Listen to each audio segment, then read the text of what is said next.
জীবনের মতন শেষ ফুচকা খাওয়া হলদিরামে হয়ে যেত যদি না ঠিক মতন সময় হসপিটালে হ্যালো যেতাম। এভরিওয়ান, আমি দীপিকা। তোমরা সবাই কেমন আছো? আশা করি জানি সবাই খুব ভালো আছো। আমিও এখন বেশ ভালো আছি বলতে পারো। তো এখানে যাচ্ছি হচ্ছে দিশার ক্লাসে। ওকে আগে ক্লাসে দিয়ে দিই, তারপরে তোমাদের সাথে পুরো ঘটনাটা শেয়ার করছি। এখানে ওকে ক্লাসে দিই আর আমি বসে গেছি। ফুচকা খেতে আমি কতটা ভালোবাসি সেটা একমাত্র আমার কাছের মানুষটাই জানে। তো যাই হোক, দিশার ক্লাস ছুটি হয়ে গেছে, ওকে নিয়ে হাঁটি হাঁটি পায়ে আমরা হলদিরামে চলে এসেছি। প্রচণ্ড সেদিন হলদিরাম পুরো প্যাকটা ভিড় ছিল। যাই হোক, আমরা ছোলে ভাটুরে অর্ডার করেছিলাম, তো সেটা আসা লেট হওয়ার কারণে আমরা ফুচকা অর্ডার করি।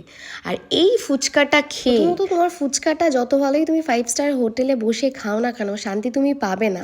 সেটাই হয়েছিল আমার সাথে আসল কারণটা। তারপরে খেয়ে নিয়েছিলাম হচ্ছে ছোলে ভাটুরে। আর দ্বিতীয়ত, রাস্তার সামনে যতক্ষণ না তুমি পাতা নিয়ে ফুচকা খাবে তুমি শান্তি পাবে না। এই ফুচকা আর ছোলে ভাটুরের মানে অ্যাসিডিটিটা যে আমার কি পরিমাণে হয়েছিল, রাত্রি 2টোর সময় আমাকে হসপিটালে, সেটার এফেক্ট